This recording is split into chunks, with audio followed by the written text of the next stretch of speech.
স্ক্রিনে এই যে মহান সায়েন্টিস্ট দাদুটাকে দেখছো, ইনি হচ্ছেন অ্যালবার্ট আইনস্টাইন। বলা হয়ে থাকে এই আধুনিক সময়ে তিনিই নাকি পৃথিবীর সবচেয়ে বুদ্ধিমান মানুষ ছিলেন, যিনি তার ব্রেনের প্রায় 25% পর্যন্ত ব্যবহার করতে পারতেন। হ্যাঁ, ঠিকই শুনেছো, মাত্র 25%। আর আমাদের মতো নাদান পাবলিকরা কত পার্সেন্ট পর্যন্ত ব্যবহার করতে পারে জানো?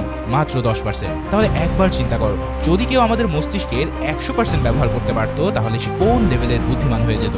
যেখানে মানুষ মাত্র 10 থেকে 15% ব্যবহার করে পুরো দুনিয়া উল্টে দিচ্ছে, সেখানে 100% হলে যে কি হবে তা কল্পনার বাহিরে। তবে লুসি নামের এই মেয়েটার জীবনে এমন একটা কাহিনী ঘটে যায়, যার জন্য তার ব্রেন হয়ে যায় 100% অ্যাক্টিভ। আর তারপরে সে এমন সব অকল্পনীয় কাহিনী ঘটাতে থাকে, যা দেখলে রীতিমতো তোমার মাথা খারাপ হয়ে যাবে। এখন প্রশ্ন হলো, কিভাবে সে এই শক্তি পেল, আর তা দিয়ে লুসি কোন লেভেলে নিজেকে নিয়ে গেল? এই সব প্রশ্নের উত্তর দিতে হাজির হলাম আমার অত্যন্ত প্রিয় মুভি লুসির এক্সপ্লেনেশন নিয়ে। তো চলো ভিডিওটাতে একটা লাইক করে দিয়ে চলো শুরু করি আজকের মুভি এক্সপ্লেনেশন। মুভি শুরুতেই আমরা লুসি নামের এই তরুণীকে দেখতে পাই। লুসি একজন সাধারণ মেয়ে যে তার ফিউচার নিয়ে বেশ চিন্তিত।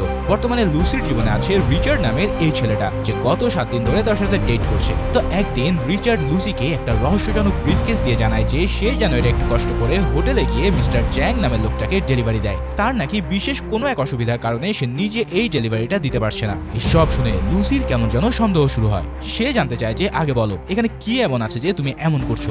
জবের রিচার্ড তাকে ভুজুম ভাজুম বোঝাতে থাকলে লুসির আরো সন্দেহ হয়, আর সে এবারে একেবারে মানা করে দেয় এই কাজ করতে। কিন্তু এবার রিচার্ড তাকে $1000 দেবে বলে লোভ লাগায়। কিন্তু তাতেও লুসি যখন পড়ে না, তখন সে চালাকি করে ব্রিফকেসটা লুসির হাতের সাথে বেঁধে দেয় আর বলে, এখন তোমাকে এটা দিয়ে আসতেই হবে, কেননা এই হ্যান্ডকাফের চাবি কেবল মিস্টার জ্যাং এর কাছে আছে।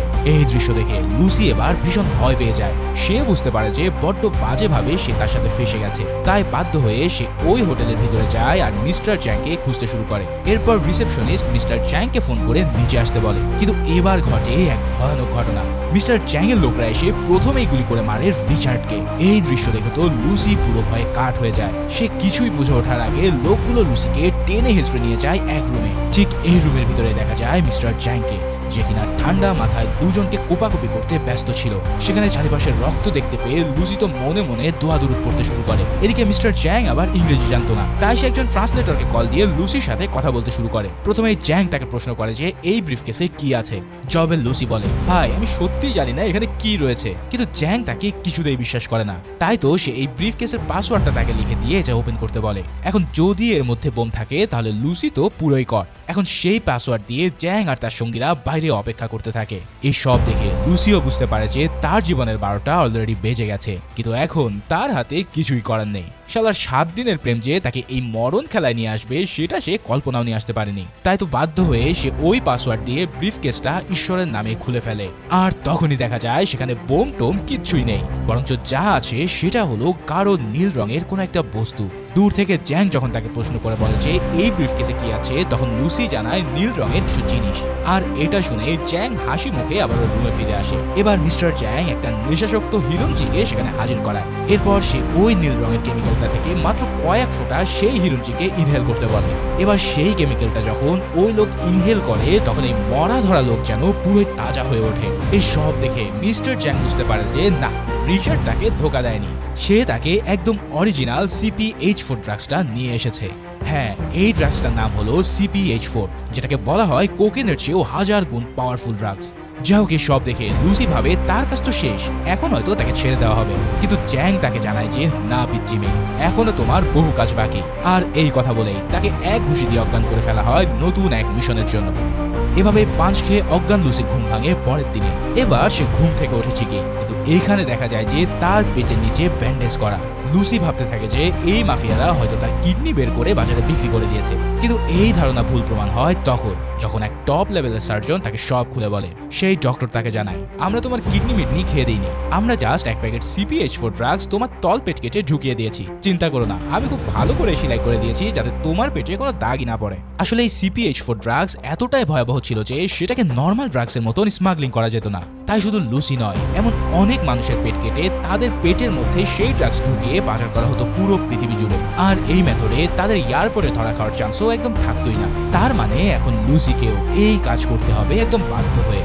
এছাড়াও তারা সাফ জানিয়ে দেয় যে যদি তারা পুলিশকে এইসব ব্যাপারে কোনো কিছু বলেছে তাহলে তাদের সবার ফ্যামিলিকে স্রেফ দুনিয়া থেকে বিদায় করে দেওয়া হবে। তাই চুপচাপ তাদের কথা মতো কাজ করে কোটি টাকা ইনকাম করার জন্য মিস্টার জ্যাং তাদেরকে অনুরোধ করে। এদিকে অন্য এক দৃশ্যে দেখা যায় স্যামুয়েল নরমান নামের একজন বিজ্ঞানীকে, যিনি এক সেমিনারে বক্তৃতা দিচ্ছে মানুষের মস্তিষ্কের ক্যাপাসিটি নিয়ে। ডক্টর স্যামুয়েল বলে মানুষ তাদের মস্তিষ্কের মাত্র 4 থেকে 5% ভালোভাবে ব্যবহার করতে পারে, আর খুব বেশি হলে 10%। তার মানে সভ্যতার সূচনা লগ্নে যখন মানুষ প্রথম আগুন জ্বালাতে শিখেছিল ঠিক সেই মুহূর্ত থেকে আজকের এই আধুনিক বিজ্ঞানে আমরা যা কিছু অর্জন করেছি তার সবকিছুই করেছি এই 10% মস্তিষ্কই ব্যবহার করে। তার মানে মাত্র এই 10% ব্রেনের কাজ দিয়ে পুরো দুনিয়া চলছে। এই সব কথা শুনে সেখানের উপস্থিত সবাই যেন অনেক কৌতূহলী হয়ে ওঠে। আর ঠিক তেমনই কৌতূহল নিয়ে একজন প্রশ্ন করে বসে যে আচ্ছা, যদি মানুষ এই 100% ব্রেনটাকে ব্যবহার করতে পারতো তাহলে তারা কি করতো? তবে এই প্রশ্নের উত্তর বিজ্ঞানী স্যামুয়েল দিতে পারে না, কেননা শতভাগ ব্রেন ব্যবহার করলে মানুষ যে কি করতে পারবে তা তার কল্পনারও বাহিরে। যাই হোক, এবার আবারও ফিরে আসি লুসির কাছে। ইতিমধ্যে লুসিকে নিয়ে যাওয়া হয় একটা গোপন আস্তানায়, যেখানে আজ রাত তাদেরকে বন্দী করে রাখা হবে আর পরের দিন তাদেরকে পাঠানো হবে ইউরোপের একটা দেশে। তবে এখানে ঘটে যায় এক অনাকাঙ্ক্ষিত ঘটনা। পুরো স্মাগলার গ্রুপের মধ্যে লুসি একা একটা মেয়ে হওয়ার কারণে সেখানে থাকা গুন্ডাদের মনে তার সাথে করার খাইশ জাগে। তাই তো নিজের চাহিদা মেটানোর জন্য যখন এক গুন্ডা তার কাছে আসে তখন লুসি ভয় পেয়ে তাকে সরিয়ে দেয়। তবে এই ব্যাটার মেয়ে লিগোতে হিট খেয়ে গেলে তার মাথার রক্ত গরম হয়ে যায়, আর সাথে সাথে সে ধাম করে 2টো লাথি মেরে দেয় লুসির পেটে। কিন্তু এবার শুরু হয়ে যায় এক অন্য লেভেলের কাহিনী। এই ভীষণ আঘাতে লুসির পেটের মধ্যে যে ড্রাগসের প্যাকেটটা ছিল সেটা এবার ফেটে যায়, আর সেখান থেকে ড্রাগস গুলো ছড়িয়ে পড়তে থাকে তার পুরো শরীরে। জাস্ট একবার চিন্তা করো, এক লোক কিছুক্ষণ আগে মাত্র 1 গ্রাম CPH4 খেয়ে পুরো মরা থেকে তাজা হয়ে গিয়েছিল, কিন্তু এবার লুসির শরীরে ছড়িয়ে পড়তে থাকে পুরো 1 কেজি ওজনের এই ড্রাগস। তাই তো এবার লুসির পুরো শরীর যেন এক রাক্ষসের মতো হতে শুরু করে, তার চোখ যেন ফেটে বের হয়ে আসতে থাকে। আর এত অ্যামাউন্টের ড্রাগস একবারে শরীরে যাওয়ার জন্য লুসি তো পুরো সুপারম্যানের মতোই শূন্যে ভাসতে শুরু করে। মানে এমন এক অবস্থা হয় যে লুসি হয়তো এক্ষুনি ব্লাস্ট হয়ে মরে যাবে। তো এদিকে যা হবার তা হতে থাক। এবার চলো ফিরে আসি আবারও ডক্টর নরম্যানের কাছে। এখানে সে বলছে যদি কোনো মানুষ তার মস্তিষ্কের 40% ব্যবহার করতে পারে তবে সে অন্য মানুষদের উপরেও নিয়ন্ত্রণ করতে পারবে। এমনকি লোহা, পানি, মাটি, বাতাস এই সব কিছুর উপরেই তার নিয়ন্ত্রণ থাকবে। অর্থাৎ সে চাইলে কেবল চোখের ইশারাতেই সবকিছু নড়ানোর ক্ষমতা পেয়ে যাবে। এছাড়াও খালি চোখে সে একটা মানুষের পুরো বডিকে স্ক্যান করারও ক্ষমতা অর্জন করবে। যাই হোক, আবারও চলো লুসির কাহিনীতে ফিরে আসি। আর এখানে ফিরে এসে আমরা দেখতে পাই লুসি এখন পুরোপুরি শান্ত হয়ে উঠেছে, কিন্তু ইতিমধ্যে তার চোখ যেন কেমন নীল হয়ে গেছে। বুঝতেই পারছো, এই ড্রাগস তার ব্রেনকে ইতিমধ্যে 30% অ্যাক্টিভ করে দিয়েছে। তার মানে এখন লুসি যে কি কাহিনী ঘটাবে তা হয়তো সে নিজেও জানে না। ঠিক তেমনই ভাবে যেই না আবার সেই গুন্ডা তাকে আপন করে পেতে চায়, ঠিক তখনই লুসি তার খেল দেখানো শুরু করে। সে চোখের পলকে তাকে মেরে তার গান নিয়ে বাইরে বেরিয়ে পড়ে। এরপর টপাটপ 3 জনকে হেডশট দিয়ে পুরো সিগমা স্টাইলে তাদেরকে খেয়ে দেয়। তার মানে লুসির কাছে এখন এইম ক্যালকুলেশন কোনোই ব্যাপারই না। ঠিক মনে হচ্ছে যেন কোনো হ্যাকার এসে ফ্রি ফায়ারে সবাইকে হেডশট দিয়ে যাচ্ছে। কিন্তু শুধু কি তাই, লুসির গায়ে তখন একটা বুলেট এসে লেগেছিল, কিন্তু দেখা যায় সে নিজের হাতে ওই বুলেটকে শরীর থেকে বের করে ফেলতে সক্ষম হয়। এরপর পেট পুড়ে খাবার খেয়ে সে বেরিয়ে পড়ে হসপিটালের উদ্দেশ্যে। তবে হসপিটালে যাওয়ার সময় সে খেয়াল করে যে সে দূরের সব মানুষের কথা স্পষ্ট গাড়ি থেকেই শুনতে পাচ্ছে। মোবাইলে কারা কি কথা বলছে তার সবকিছু সে শুনতে না চাইলেও শুনতে পাচ্ছে। এছাড়াও তার ব্রেন এখন এমন লেভেলে অ্যাক্টিভ হয়ে গেছে যে সে সব ভাষাকেও লাইভ নিজের চোখে ট্রান্সলেট করে ফেলতে পারছে। ভাই রে ভাই, জাস্ট চিন্তা করো, মানুষের ব্রেন মাত্র 30% যদি এই অবস্থা হয় তাহলে আরো অ্যাক্টিভ হয়ে গেলে কি খেলাটাই না ঘটবে। যাক, এবার লুসি সোজা চলে যায় অপারেশন থিয়েটারে, যেখানে এক ব্রেন টিউমার রোগীর অপারেশন চলছিল। তবে লুসি এখানে এসে সেই ব্যক্তিটা সিটি স্ক্যান কেমন যেন অদ্ভুতভাবে দেখা শুরু করে, আর তারপরই মুহূর্তে সে তার গান দিয়ে ওই রুগীটাকে গুলি করে মেরে ফেলে। আরে কাহিনী কি? এই দৃশ্য দেখে তো এক রুগী ভয়ে বেহুশ হয়ে পড়ে। এরপর লুসি অন্য ডাক্তারকে বলে যে আমার পেটে একটা ড্রাগস আছে যেটা বারবার লিক হয়ে যাচ্ছে, তাই দ্রুত আমার পেট থেকে সেটাকে বের করে দাও। আর হ্যাঁ, আমি এই রুগীটাকে মেরে ফেলেছি কারণ তার ব্রেনে যে কন্ডিশন ছিল তাতে 1000 চেষ্টা করলেও তোমরা তাকে বাঁচাতে পারতে না। তার মানে তো তোমরা বুঝতেই পারছো, লুসির ব্রেন ইতিমধ্যে এতটাই পাওয়ারফুল হয়ে গেছে যে সে তার খালি চোখ দিয়ে এমন ধরনের অ্যানালাইসিস করতে পারে যা আধুনিক যন্ত্রপাতি দিয়েও করা সম্ভব না। যাই হোক, ডক্টর ভয়ে ভয়ে তার পেট কেটে ওই ড্রাগস যখন বের করতে থাকে ঠিক তখনই লুসি তার মাকে কল দেয়। এবার লুসি কান্না জড়ানো কণ্ঠে তার মাকে জানায় যে সে নাকি সবকিছু অনুভব করতে পারছে, এই যে যেমন পৃথিবী ঘুরছে কিংবা তার শরীরের ভিতর দিয়ে রক্ত বইছে, এই সব কিছুই সে অনুভব করতে পারছে। এছাড়াও তার মনে পড়ছে তার জন্মের সময়ের কথা, তার জন্মের ঠিক পরের সেকেন্ড থেকে তার সাথে যা যা হয়েছিল এই সব কিছুই নাকি লুসি মনে করতে পারছে। তার মানে লুসির ব্রেন এখন আর সাধারণ কোনো ব্রেন নেই, তার মস্তিষ্ক হয়ে গেছে এক মহাশক্তির আধার। এরপর ডক্টর তার পেট থেকে ড্রাগস বের করতে সক্ষম হলে দেখা যায় যে ইতিমধ্যে প্রায় 500 গ্রাম ড্রাগস তার বডিতে মিশে গেছে। এখানে ডক্টর যখন জানতে চায় যে এটা কি ড্রাগস, তখন লুসি যেই না বলে এটা CPH4, তখন ডক্টর পুরোই হতবাক হয়ে যায়। সে বলে যে এই পরিমাণের ড্রাগস নিয়ে তুমি যে এখনো বেঁচে আছো এটা বিশাল মিরাক্কেল।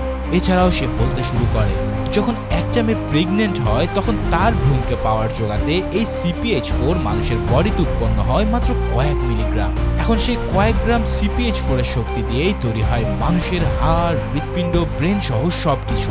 তার মানে জাস্ট চিন্তা করো এই কেমিক্যাল কি ভয়ানক লেভেলের শক্তিশালী। যাই হোক, এরপর লুসি বেরিয়ে পড়ে মিস্টার চ্যাংকে তার প্রাপ্য হিস্সা বুঝিয়ে দেওয়ার জন্য। কিন্তু যেই না সে বাইরে বের হয় তখন সে যা দেখতে পায় তাতে তার মাথার হুঁশ একদম উড়ে যায়। লুসির ব্রেন এতটাই পাওয়ারফুল হয়ে গিয়েছিল যে সে এখন গাছের সালোক সংশ্লেষণ পর্যন্ত খালি চোখে দেখতে পাচ্ছিল। মানে গাছেরও যে প্রাণ আছে সেটা সে এখন নিজ চোখে দেখে নেয়। তার মানে তো বুঝতেই পারছো লুসি যেন চলে গেছে এক আধ্যাত্মিক লেভেলে। ঠিক এরপরে লুসি সোজা চলে যায় মিস্টার চ্যাং এর কাছে, আর সেখানে গিয়ে সে তার দু হাতে দুটো ছুরি ঢুকিয়ে দিয়ে বলে যে আমার সাথে যা হয়েছে তাতে তোর বরঞ্চ অনেক ক্ষতি হলো। এখন আমার ব্রেন এতটাই অ্যাক্টিভ হয়ে গেছে যে আমি তোর দুনিয়াকে ধ্বংস করে দিতে পারবো। এরপর লুসি জানতে চায় বাকি লোকদেরকে সে কোন কোন দেশে স্মাগলিং এর জন্য পাঠিয়েছে। এখন সেই কথা মিস্টার চ্যাং বলতে না চাইলে লুসি তার কপালে দুটো আঙ্গুল রাখে। আর এবার সে জ্যাংয়ের ব্রেন মেমোরি সেল থেকে সবাই কোন কোন দেশে গেছে তা পুরোই জেনে নেয়। ভাই রে ভাই, সময় যত যাচ্ছে লুসি যেন ততই খতরনাক হয়ে উঠছে।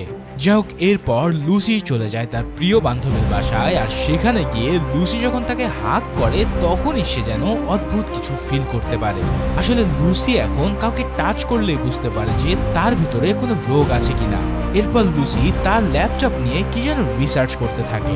এখানে লুসির কম্পিউটার চালানোটা দেখো একবার, সে এমন গতিতে ইন্টারনেট থেকে সব ডাটা রিড করতে থাকে যেন মুহূর্তেই সে পুরো দুনিয়ার সব রিসার্চ শেষ করে ফেলতে পারে। এভাবে রিসার্চ করতে করতে সে পেয়ে যায় ডক্টর নরম্যানকে। এরপর তার লেখা হিউম্যান ব্রেন নিয়ে সব রিসার্চ সে কয়েক সেকেন্ডের মধ্যে পড়ে নিয়ে তাকে ফোন করে বসে। এবার যখন লুসি তাকে জানায় যে আমি আপনার সব রিসার্চ মুখস্থ করে নিয়েছি, তখন তিনি যেন হেসেই বাঁচে না।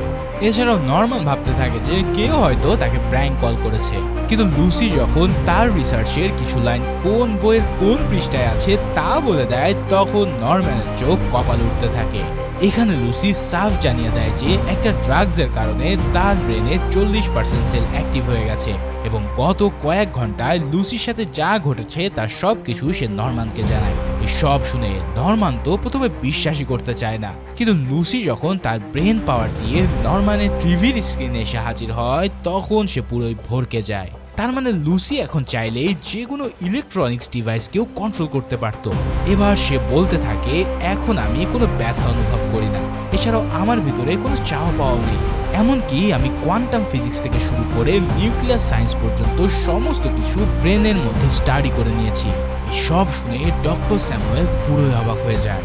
তখন সে ভাবতে থাকে যে সে জীবনেও কল্পনাও করতে পারেনি যে তার সারা জীবনের গবেষণা এমনভাবে বাস্তব হয়ে তার সামনে এসে দাঁড়াবে। এরপর লুসি জানায় হয়তো আমার ব্রেনকে আমি 100% আনলক করে ফেলবো, কিন্তু আমি বুঝতে পারছি যে হয়তো আমি 24 ঘন্টার বেশি বাঁচতে পারবো না। তাই এই অবস্থায় আমার কি করা উচিত? তখন ডক্টর তাকে বলে তুমি যখন জানোই যে তুমি অন্তিম সময়ের কাছাকাছি চলে গেছো, তখন তোমার মধ্যকার জ্ঞান ভবিষ্যৎ মানুষের জন্য রেখে যাওয়া উচিত। এটাই হতে পারে একজন মানুষের কর্তব্য যে মানব সভ্যতা ও বিজ্ঞানকে আরো সামনে নিয়ে যেতে চায়। এই সব কথা শুনে লুসি এবার তার কথায় রাজি হয়ে যায় আর সিদ্ধান্ত নেয় যে সে ডক্টরের সাথে দেখা করে তার সব রিসার্চ তাকে দিয়ে দেবে। এবার যাওয়ার পালা। কিন্তু বাইরে যাওয়ার আগে লুসি তার বান্ধবীকে একটা প্রেসক্রিপশন দিয়ে বলে এই ওষুধগুলো নিয়মিত খেও, কেননা তোমার কিডনির অবস্থা ভালো না। মানে বুঝতেই পারছো, লুসি ইতিমধ্যে তার শরীরে কি রোগ আছে তার সবকিছুই বের করে ফেলেছে। যাই হোক, এরপর লুসি বেরিয়ে পড়ে ওই স্মাগলারদের খোঁজার জন্য। ইতিমধ্যে পুরো দেশে এক রহস্যময় গোল্ডেন চুলের নারীর খবর ভাইরাল হয়ে গেছে, যার কারণে শহরের সব পুলিশ লুসিকে খুঁজে বেড়াচ্ছে।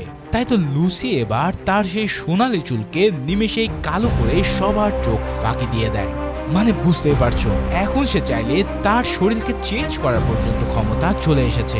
যাই হোক, এবার সে ফোন করে বসে রিও নামের এক পুলিশ অফিসারকে, আর সে তাকে তার সকল স্মাগলারদের ডিটেলস চোখের পলকে পাঠিয়ে দেয়। এরপর লুসি তাদেরকে জানায় যে তাদের পেটে ড্রাগস রয়েছে আর দ্রুত তাদেরকে অ্যারেস্ট করে সেগুলো বের করার জন্য। এখানে লুসির এমন পাওয়ারফুল রিসার্চ দেখে পুলিশ অফিসার তো পুরোই ভিমড়ি খেয়ে ওঠে। তাই এবার তার সেই রিপোর্টগুলো পেয়ে পুলিশরা বিভিন্ন দেশ থেকে একে একে সব স্মাগলারকে অ্যারেস্ট করে ফেলতেও সক্ষম হয়। এদিকে লুসি যখন প্লেনে ফ্লাই করছিল তখন সে হঠাৎ খেয়াল করে যে তার মাড়ি থেকে দাঁতগুলো খুলে পড়ে যাচ্ছে। এছাড়াও তার চেহারা ধীরে ধীরে বিলীন হতে শুরু করেছে। এই সব দেখে সে বুঝতে পারে যে ইতিমধ্যে ওই ড্রাগসের রিঅ্যাকশন শেষ হতে যাচ্ছে আর তার কারণে সেও পৃথিবী থেকে মুছে যাচ্ছে, যার ফলে এই মুহূর্তে তাকে যে করেই হোক আবারও ওই ড্রাগসটা বডিতে নিতে হবে। এদিকে সবাই লুসির এমন অবস্থা দেখে তো পুরোই শকড হয়ে যায়। এরপর লুসি ওয়াশরুমে গিয়ে কোনো মতে তার কাছে থাকা বাকি সব ড্রাগসগুলো গোগ্রাসে গিলে নেয়। ঠিক তারপরে লুসির পুরো শরীর থেকে এক আলোক রশ্মি বের হয়ে সে যেন ধ্বংস হয়ে যায়। তবে এর কিছুক্ষণ পর দেখা যায় লুসি এক হসপিটালের বেডে শুয়ে আছে আর তার চোখ প্রতি সেকেন্ডে যেন অন্যান্য প্রাণীদের মতন আকার ধারণ করছে। এখান থেকে আমরা বুঝতে পারি যে লুসির ব্রেন ইতিমধ্যে 50% অ্যাক্টিভ হয়ে গেছে। এবার লুসিকে দেখা যায় আরো ভয়ানক রূপে। যখন পুলিশেরা তাকে অ্যারেস্ট করতে আসে ঠিক সেই সময় লুসি তার স্রেফ হাতের ইশারাতেই সবাইকে অজ্ঞান করে দেয়। এছাড়াও যখন সে কেবল চোখের ইশারায় ইন্সপেক্টর রিওর কান থেকে সব বুলেট বের করে নেয় তখন তো ব্যাটা পুরো টাসকি খেয়ে যায়। এবার শান্ত হয়ে লুসি তাকে প্রশ্ন করে যে বাকি CPH-4 গুলো কোথায় আছে, কেননা লুসি জানায় যে এই ড্রাগস নাকি তার কাছে সেফ থাকবে। কিন্তু আসল কাহিনী হলো যে লুসি বুঝে গেছে এই সব ড্রাগস তার বাঁচার জন্যই প্রয়োজন পড়বে, তাই সে এগুলোকে নিয়ে নিতে চায়। যাক, রিও তাকে যখন জানায় এই প্যারিসে সব ড্রাগস রাখা আছে তখন লুসি তাকে নিয়ে চলে যায় সেই ড্রাগস উদ্ধার করার জন্য। এবার সে বাইরে বের হয়ে আর এক অদ্ভুত ক্ষমতা আবিষ্কার করে। লুসি দেখতে পায় যে এখন সে মোবাইলের সব তরঙ্গগুলোকেও শুনতে পাচ্ছে, মানে ফোনে কে কার সাথে কি কি কথা বলছে এই সব কিছুই সে অনায়াসে জানতে পারে। ঠিক সেভাবেই লুসি জানতে পেরে যায় যে জ্যাংয়ের লোকেরা ইতিমধ্যে প্যারিসে পৌঁছে গেছে ড্রাগসগুলোকে ছিনিয়ে নেওয়ার জন্য। এদিকে এই কাহিনী জানতে পেরে লুসি নিজেই এক ক্রেজি ডাইভিং করে ছুটতে থাকে সেই হসপিটালের দিকে যেখানে সব স্মাগলারদের অপারেশন করা হচ্ছিল। ভাই রে ভাই, এখানে লুসি যে স্টাইলে গাড়ি ড্রাইভ করে তা দেখলে তোমাদের রক্ত হিম হয়ে যাবে। ইতিমধ্যে জ্যাংয়ের লোকজন সেই হসপিটাল উপস্থিত হয়ে হামলা শুরু করে দেয় আর সব স্মাগলারের কাছ থেকে CPH-4 বের করতে শুরু করে। তবে এর কিছুক্ষণের মধ্যে লুসিও পৌঁছে যায় সেখানে আর এবার সে শুরু করে কড়া লেভেলের ভেলকি দেখানো। লুসি তার ব্রেনের ইশারা দিয়ে সবাইকে একদম আকাশ উড়িয়ে দিতে শুরু করে আর এভাবেই সে কোনো ফাইটিং ছাড়াই তাদের কাছ থেকে ড্রাগস নিয়ে বেরিয়ে পড়ে ডক্টর নরম্যানের সাথে দেখা করার জন্য। এরপর লুসি যখন ডক্টরের সাথে মিটিং করে তখন ডক্টর বাকি বিজ্ঞানীদের সাথে তাকে পরিচয় করিয়ে দেয়। এখানে নরম্যান জানায় যে সে ইতিমধ্যে তার ব্রেনের 60% ব্যবহার করে ফেলেছে, তাই তো সে চাইলে এখন যা ইচ্ছা তাই করতে পারে। এই সব শুনে এক বিজ্ঞানী তাকে ডেমো দেখাতে বললে লুসি তার কাঁধে হাত রেখে বলে দেয় যে তোমার মেয়ে এক কার অ্যাক্সিডেন্টে মারা গিয়েছিল। এমনকি সেই গাড়ির নাম্বার প্লেটও লুসি যখন বলে দেয় তখন সবাই বিশ্বাস করে নেয় যে লুসি কোনো মিথ্যা বলছে না। এবার লুসি বলতে শুরু করে মানব সভ্যতা 4000 বছর আগে থেকে শুরু হলেও আজ পর্যন্ত কেউ 10%-এর বেশি ব্রেনের ক্ষমতা ব্যবহার করতে পারেনি, কিন্তু ঘটনাক্রমে আমি আমার মস্তিষ্ক প্রায় 70% খুলে ফেলেছি। এই পৃথিবীতে এমন কিছু নেই যেখানে আমি প্রবেশ করতে পারি না কিংবা যার জ্ঞান আমার কাছে নেই। আমাদের এই শরীরের গঠন, এই মাংসপেশি, এই সব কিছুই ক্ষুদ্র কণার তৈরি। বাস্তবে এগুলোর নিজস্ব কোনো অস্তিত্ব নেই। এরপর নরম্যান এবং অন্যান্য বিজ্ঞানীরা একটা বড় টেবিলে লুসির সাথে বসে। নরম্যান তাকে অনুরোধ করে যে তোমার ভিতরে যা কিছু জ্ঞান আছে তার সব কিছু আমাদের সাথে শেয়ার করো। তখন লুসি জানায় যে তাকে 100% ব্রেন অ্যাক্টিভ করতে হলে বাকি সব ড্রাগসগুলো তার শরীরে নিতে হবে। তবে তবে ততক্ষণে জ্যাং এর দলবল এখানে এসে হাজির হয়ে গেছে এই ড্রাগসগুলোকে নেওয়ার জন্য। তাই ইন্সপেক্টর রিও তাদেরকে আটকানোর জন্য বাইরে চলে আসে আর লুসি সব ড্রাগসগুলো তার বডিতে ইনজেক্ট করা শুরু করে। এরপর এই হাই অ্যামাউন্টের ড্রাগস লুসির শরীরে প্রবেশ করতেই ঘটে যায় এক মহাজাগতিক কাণ্ড। মুহূর্তে লুসির শরীর থেকে বের হতে থাকে আলোর ঝলকানি আর সে যেন এক অন্য অস্তিত্বে পরিণত হয়। ওদিকে জ্যাং এর লোকজনের সাথে পুলিশের শুরু হয় এক কড়া লেভেলের ফাইটিং। একদিকে চলছে জ্যাং এর বাহিনীর তাণ্ডব আর অন্যদিকে চলছে লুসির ব্রেনকে 100% অ্যাক্টিভ করার মিশন। বিশ্বাস করো, যারা এই মুভিটা দেখেছো তারা রিলেট করতে পারবে যে কি অসাধারণ এক মুহূর্ত চলছিল এইখানে। এবার লুসির ব্রেন ধীরে ধীরে যখন শতভাগের দিকে আগাচ্ছিল তখন তার শরীর থেকে ভ্যানমের মতন একটা বস্তু বের হতে থাকে এবং সেগুলো ওই ল্যাবের সকল সুপার কম্পিউটারকে গ্রাস করা শুরু করে। এটা দেখে বিজ্ঞানীরা ভয় পেয়ে গেলেও নরম্যান জানায় যে লুসি এই কম্পিউটারের সাহায্যে সকল ডাটাগুলোকে তার নিজের ভিতরে একত্রিত করছে। এরপর এই মুভির এমন একটা দৃশ্য দেখানো হয় যা দেখে আমি পুরোই শক হয়ে পড়ি। লুসির ব্রেন অ্যাক্টিভ হতে শুরু করলে সে যেন সময়কেও টেক্কা দিতে শুরু করে। লুসি এখন চাইলে পৃথিবীর যে কোনো স্থানে চলে যেতে পারে। এভাবে সে প্যারিসের আইফেল টাওয়ারে পৌঁছে যায়। তারপর সে নিমিষেই চলে যায় নিউ ইয়র্কের টাইম স্কোয়ারে। এখানে গিয়ে লুসি পৃথিবীর সময়টাকে যেন থামিয়ে দেয় আর এরপরে সে সময়কে পিছনে স্ক্রল করা শুরু করে।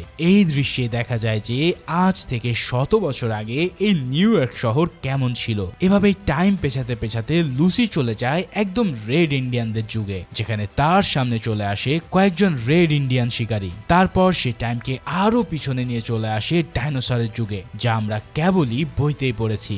এরপর ডাইনোসরের যুগ থেকে লুসি আরো পিছনে গিয়ে দেখতে পায় এক বানর মানবকে, যাকে সায়েন্টিস্টরা প্রথম মানুষের অবতার বলে মান্য করে। লুসি যেন এই সব কিছু দেখে বিস্ময়ের চোখে তাকিয়ে থাকে। কিন্তু শুধু কি তাই, এরপর লুসি চলে যায় আরো শত শত আলোকবর্ষ পিছনে। সে ছুটতে থাকে আরো মহাশূন্যের গভীরে। লুসি চলে যায় ইউনিভার্সের একদম শুরুতে, মানে বিজ্ঞানের ভাষায় বিগ ব্যাংকে। এই সেই বিগ ব্যাং যার থেকে এই পুরো ইউনিভার্স শুরু হয়েছিল। তার মানে লুসি এই পুরো সময়টায় পুরো পৃথিবী শুরু থেকে শেষ পর্যন্ত সকল জ্ঞান অর্জন করে নিয়েছে, যা আজ পর্যন্ত কোনো মানুষের পক্ষে করা সম্ভব হয়নি। ঠিক সেই মুহূর্তে জ্যাং তাকে মারতে আসলে লুসির ব্রেন 100% অ্যাক্টিভ হয়ে যায় আর সে নিমিষে গায়েব হয়ে যায় ওই স্থান থেকে। তার মানে লুসি এখন আর মানুষ নেই, সে হয়ে গেছে একটা সময় কিংবা এমন একটা অস্তিত্ব যার কোনো আকার নেই। ইতিমধ্যে রিও এসে সেখানে জ্যাংকে খতম করে দেয় আর এবার ঘটে এই মুভির সবচেয়ে আইকনিক ঘটনা। লুসি তার এই পুরো জ্ঞানকে একটা স্পেশাল পেন ড্রাইভে স্টোর করে নেয় আর সেটাকে আগিয়ে দেয় ডক্টর নরম্যানের দিকে। এই সেই পেন ড্রাইভ যার মধ্যে আছে পৃথিবীর যাবতীয় সব জ্ঞান। ডক্টর নরম্যান সেই পেন ড্রাইভটা হাতে নেওয়ার সাথে সাথেই লুসির ধ্বংসাবশেষ চিরতরে হারিয়ে যায় পৃথিবী থেকে। আর এখান থেকেই ডক্টর বুঝতে পারে যে লুসি এখন মিশে আছে সময়ের সাথে আর সে বিরাজ করছে এক দৈব শক্তির মতো সবখানে। ঠিক এমনই এক সিনের মধ্যে দিয়ে এই মারাত্মক লেভেলের মুভিটা এখানেই শেষ হয়।